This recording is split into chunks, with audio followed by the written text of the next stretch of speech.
Assalamualaikum warahmatullahi wabarakatuh.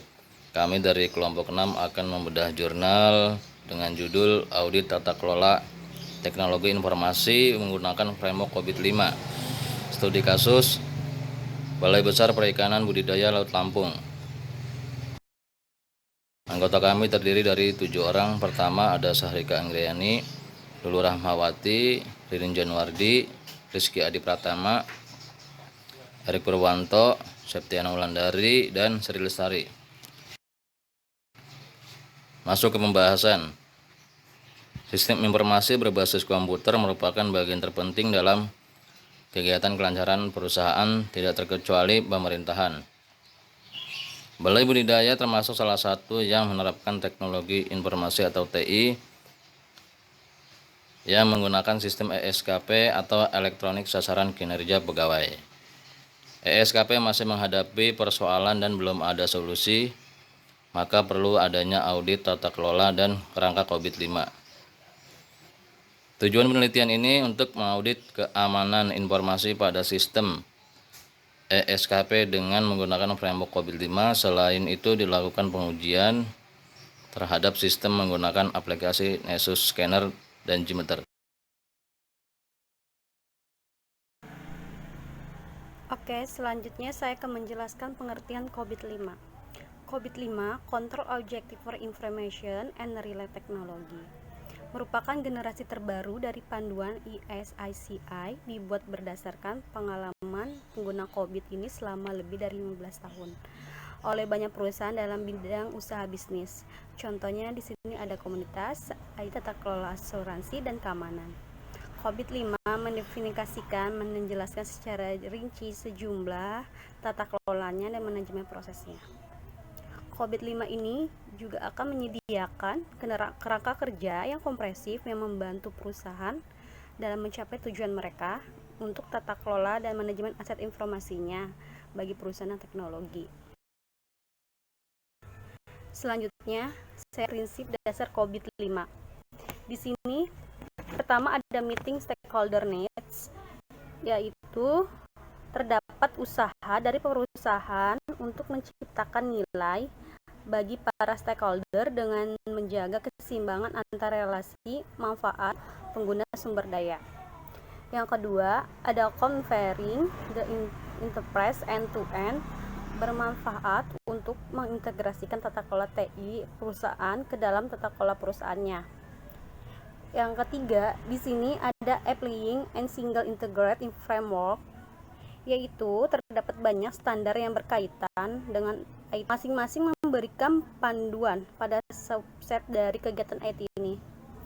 COVID-5 sejalan dengan standar lain, relevan, dan kerangka pada tingkat yang tinggi. Dengan demikian, COVID-5 dapat menjadi kerangka yang menyeluruh untuk tata kelolanya dan manajemen perusahaannya. Dan di sini yang keempat ada separating conference from management. Di sini yang dimaksud itu COVID membuat perbedaan yang cukup jelas antara tata kelola dan manajemennya. Dari kedua hal yang tersebut mencakup berbagai kegiatan yang berbeda, memerlukan struktur organisasi juga yang berbeda, dan melayani untuk tujuan berbeda. Yang terakhir, kelima, di sini selanjutnya akan enabling at holistic approach, yaitu tata kelola dan manajemen perusahaan yang efektif dan efisien. Butuhkan pendekatan holistik dengan mempertimbangkan beberapa komponen yang saling berinteraksi antara perusahaan dan lainnya. Selanjutnya akan dijelaskan oleh Sri Lestari.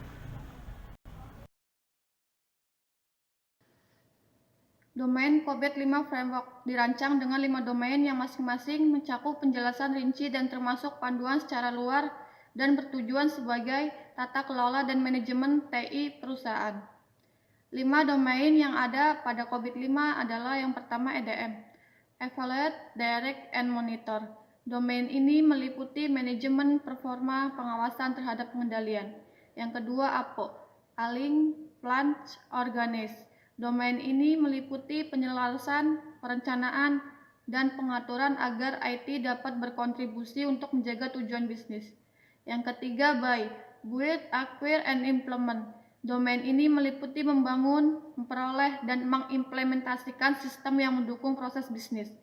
Yang keempat, DSS, Deliver Service and Support, meliputi mengirimkan layanan dan atau dukungan memberi pelayanan yang aktual bagi bisnis termasuk manajemen data dan proteksi informasi yang berhubungan dengan proses bisnis. Yang kelima, MEA, Monitor, Evaluate, dan Assess. Domain ini terdiri dari pengawasan evaluasi dan penilaian manajemen tentang pengendalian proses oleh lembaga-lembaga monitoring independen yang berasal dari dalam dan luar organisasi atau lembaga lainnya. Baik, saya akan menjelaskan metode tahapan penelitian. Yang pertama ada identifikasi masalah. Ialah tahapan selanjutnya setelah menentukan topik penelitian dari beberapa pilihan topik yang telah disediakan. Tahapan ini dilakukan untuk mendapatkan informasi mengenai permasalahan yang telah terjadi di Balai Besar Perikanan Budidaya Laut Lampung. Yang kedua ada pengumpulan data. Penelitian ini dilakukan melalui studi kasus di mana lokasi penelitian di Balai Besar Perikanan Budidaya Laut Lampung mengukur kematangan mengendalikan proses teknologi informasi yang terjadi di lembaga-lembaga dalam rangka mencapai tujuan institusional didasarkan pada COVID Framework versi 5. Yang ketiga ada analisis data. Setelah dilakukan pengumpulan data, penulis melakukan analisis data. Analisis data yang dilakukan terjadi dari analisis tingkat kematangan dan analisis kesenjangan, pengolahan dan dana analisis. Hasil penelitian dilakukan dengan sistem komputerisasi Microsoft Excel 2010. Yang keempat ada pengumpulan bukti. Pada tahapan ini peneliti melakukan pengumpulan bukti untuk menunjukkan adanya kekurangan dalam sistem ISAKP. Pengumpulan bukti ini dilakukan dengan bantuan tools audit yaitu Nessus 6.1 dan tools testing adalah Apache Meter.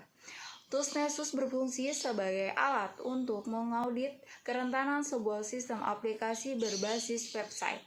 Yang kelima ada identifikasi domain dan proses COVID-5. Berdasarkan IT Reload Goals, selanjutnya melakukan pemilihan terhadap 5 domain dan 37 proses COVID-5 berdasarkan matriks. Yang keenam ada hasil dan pembahasannya akan dijelaskan oleh Saudara Ririn Januadi. Terima kasih. Dari grafik di atas masih terlihat kesenjangan dari masing-masing proses. Kesimpulannya dari spider chart di atas adalah ke-10 proses COVID-5 belum ada yang sesuai dengan target yaitu 4.0. Dari 10 proses belum ada yang satu proses pun yang masuk ke dalam kategori.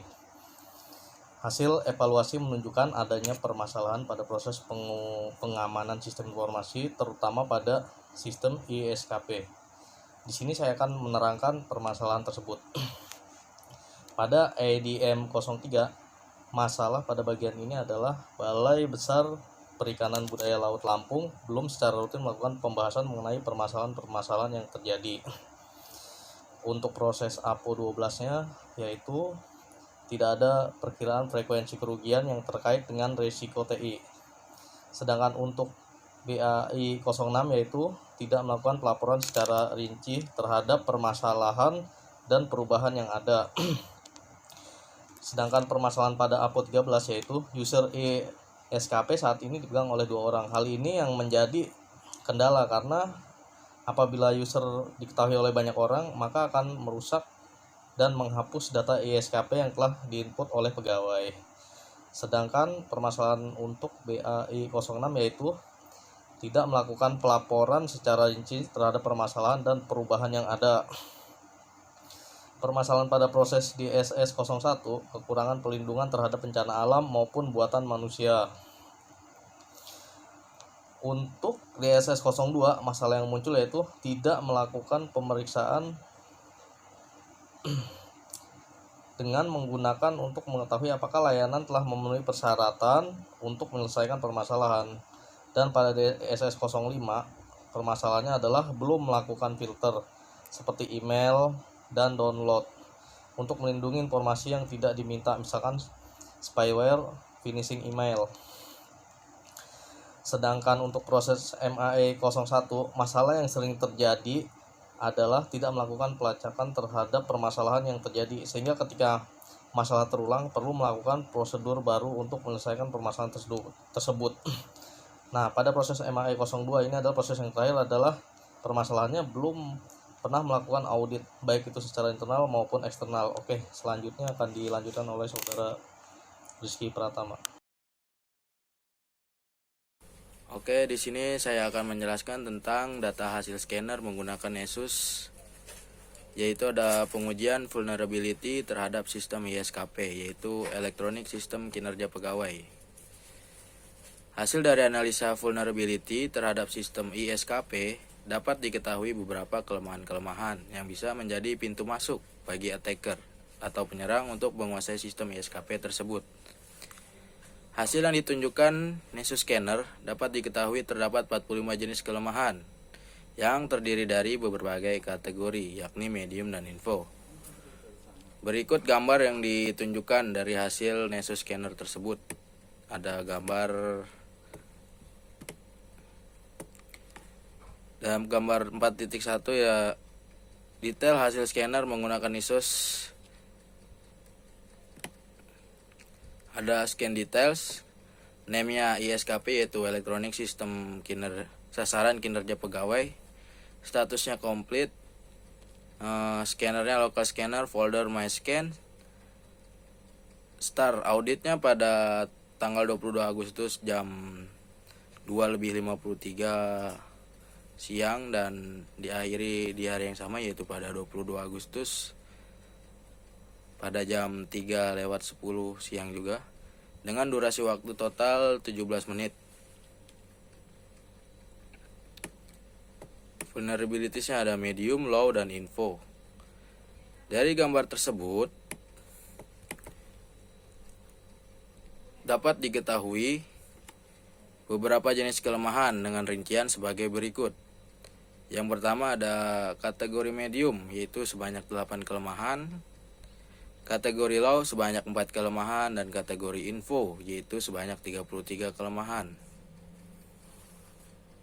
Selanjutnya akan dijelaskan oleh Saudari Septi. Berdasarkan hasil penelitian yang telah dilakukan, maka dapat ditarik kesimpulan sebagai berikut.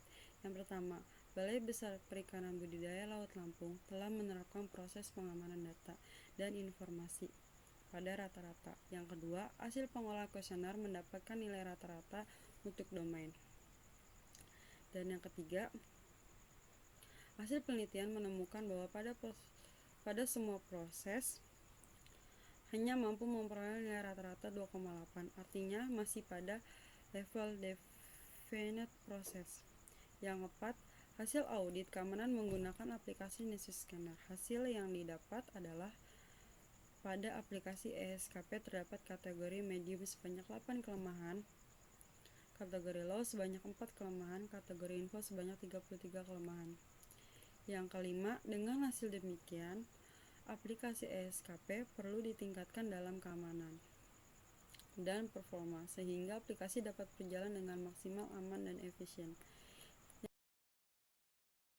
Yang kelima, diskusi dalam menjaga keamanan informasi dan perbaikan bagi Balai Besar Perikanan Budidaya Laut Lampung, maka terdapat saran bagi organisasi, yaitu yang pertama, Balai Besar Perikanan Budidaya Laut Lampung sebaiknya menerapkan rekomendasi yang telah diberikan penulis untuk meningkatkan sistem keamanan, terutama dalam pengamanan aset data dan informasi aplikasi. Yang kedua, mempersiapkan SDM yang memadai, melakukan pelatihan, kursus mencakup bidang-bidang yang menggunakan teknologi informasi, memberikan pelatihan dalam mengelola risiko.